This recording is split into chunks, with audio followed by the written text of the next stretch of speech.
Imagine it's 1972 and you are seated in an auditorium and you hear a huge sound expressing union solidarity, such as solidarity forever, solidarity forever, solidarity forever, for the union makes us strong. Now, the only difference is this is an NEA convention, not an AFT convention. It's tantamount to quoting Karl Marx at a Republican Party convention. So, how did PMC come into being? To put this in context, I'd like to tell you that I arrived in Patchogue Medford School District in 1967. In 1967, the rural-suburban divide was Route 112. Things have changed a great deal today, but in those days, we were still considered part of a rural community as well as a suburban community. Now, there were two organizations. As teachers, we stand on the shoulders of those that came before us. The unionists that came before us are in the charter that is behind me. The year was 1962. A group of teachers, primarily from the district, asked Albert Shanker to come to the Knights of Columbus Hall in Patchogue to tell the story of merger. The most important aspect of the merger for Patchogue Medford is that we did not have a union in the Patchogue Medford School District. We had two competing organizations, the Patchogue Federation of Teachers, which was established in 1962, and the Patchogue Classroom Teachers Association, which was affiliated with the NEA. Now, my task as a newbie in Patchogue Medford was to decide which organization to join. And I decided, based on what I knew as a New York City resident, that Albert Shanker was the one that seemed to have the pulse of what teachers needed in the United States and generally of what students needed in the United States. So I became the president of the Patchogue Federation of Teachers. And in the early 1970s, there was a push for a merger between the New York State Teachers Association and the United Teachers Federation, United Teachers of New York. I come in at that point, and I decided I would write a letter to the president of the Patchogue Classroom Teachers Association. And I suggested that we sit down and talk about merging the two competing organizations. You see, the problem is when you compete with each other, you don't have a common enemy. I shouldn't address the Board of Education as an enemy, but in reality, we are employees and they are the employer. So we had to have some sort of common bond between us. And I suggested, I believe it was Carl Unger at the time, that we sit down and write a constitution to join our two organizations. And we had a civil discussion, and we had met at Uriel and Bill O'Brien's living room, and we, over a number of days, I believe it was actually more like 7 to 10 days, we wrote our constitution for the Patchogue Medford Congress of Teachers.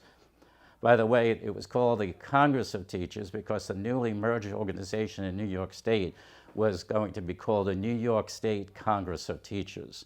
And as we probably know, historically speaking, that the New York State Congress of Teachers became the New York State United Teachers because the parent-teacher organization of the state contested the original name.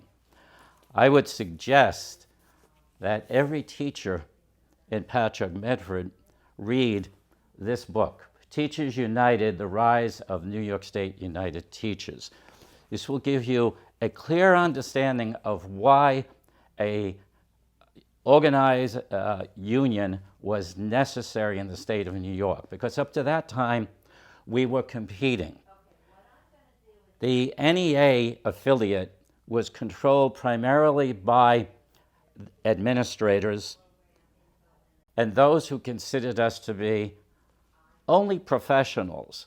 Now, I've always believed that education was a vocation and that you could be both a professional and a unionist at the same time. So, the Patrick Medford Congress of Teachers was formed. And now, the contention between administrators and teachers was eliminated because we had our unified goals. And one of those unified goals is to write a contract. Of course, the Taylor Law had come into existence in, I believe it was in 1964, way before I had gotten on the scene. And we were now responsible as the Patrick Medford Congress of Teachers for coming to an agreement with the Board of Education. My chief negotiator was Robert Niebuhr, who was in charge of the negotiations for our team. And we didn't have an executive vice president at the time in our Constitution. That was added later. But Stafford Carmichael was my grievance chairperson, and we were primarily the organizers and the representatives for the teachers at the table.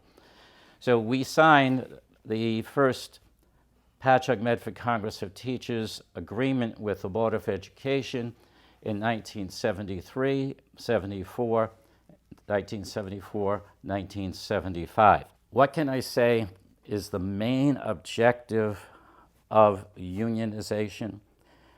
It is to professionalize what educators have been taught in our training process. Now, I myself have 2 master's degrees as well as a baccalaureate, and in my career, I was able to put forward a college transition course with an English co-chair, Gail Braverman, and I was also able to establish a humanities segment where I took courses at the Metropolitan Museum of Art and combined art and literature and poetry and things that were essential to the human spirit. So it wasn't just teaching rote. It wasn't just memorization. It was, in a sense, critical thinking. So as an educator, you can profess what it is that you have been trained to do in the universities.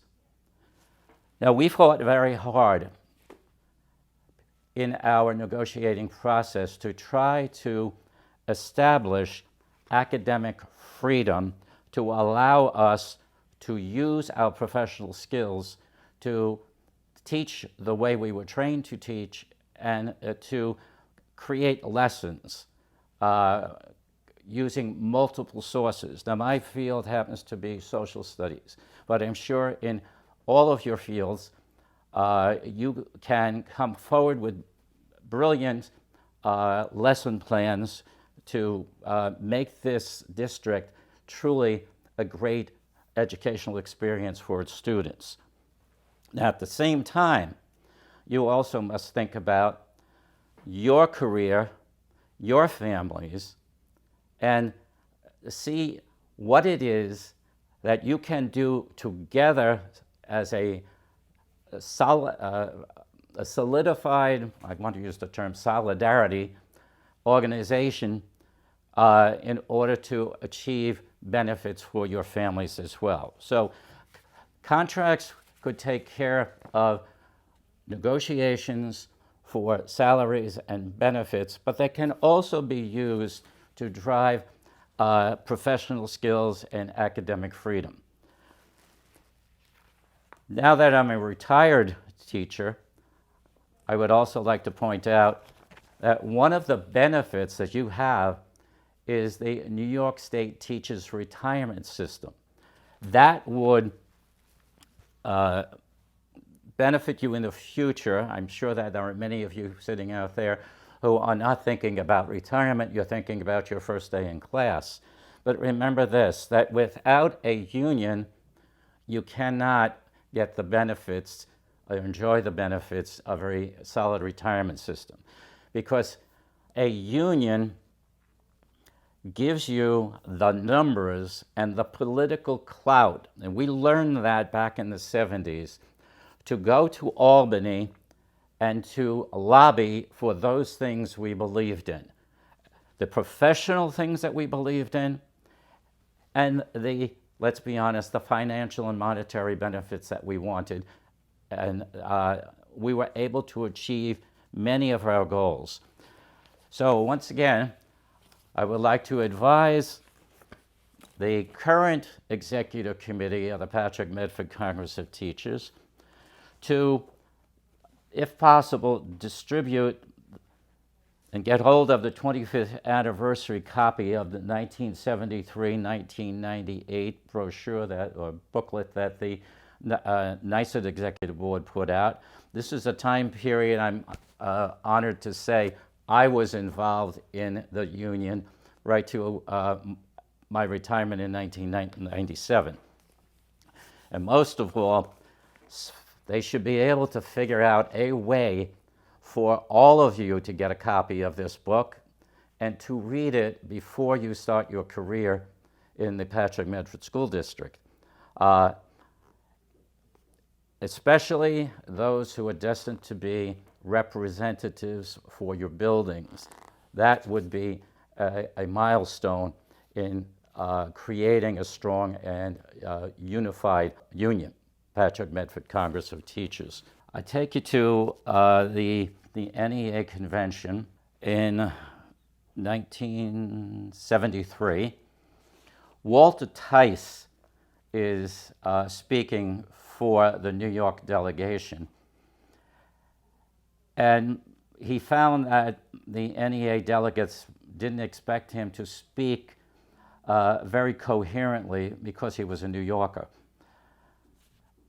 And someone sitting in the audience would shout and heckle at him. Walter turned his back to the audience and he said, "Look, no tail." And then he looked forward at them and he said, "Look, no horns."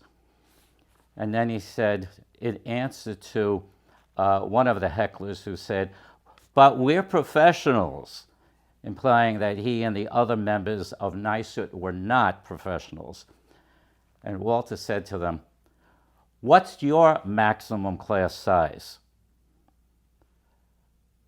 And they all sort of were quiet. And he said, "Well, in our high school, it's 30. In our kindergarten and first grade, it's 28. And then they would shout at him and heckle him some more. And he said, "What do you professional teachers get paid?" And then he told the audience what his salary was at the time. And they were astonished at what the difference was in the pay differential. And I just remembered one more thing. My wife tells me I talk too much, so I'm going to conclude with a little anecdote. When Susan and I retired, Jane Cannetta, another past president, said to us, "This doesn't mean that you're not going to go into the educational research and dissemination program of the AFT." So we couldn't say no. So we went, and we met there a very nice teacher from Mississippi. Can't remember her name right now, but she said that she had been teaching for 25 years, and she was making, and remember this was the late 90s, 1997, 1998, $28,000 a year. $28,000 a year. And she got by selling cosmetics from door to door in her neighborhood. Well, when we returned to the ER&D training in Baltimore, she was no longer there. She resigned her position as a teacher in the Mississippi public schools and went off to sell Mary Kay for the rest of her life. I just want to tell you, believe in the union, join the union, and you're going to be secure in your professionalism and secure with your families as far as your benefits and your salaries are concerned. Thank you.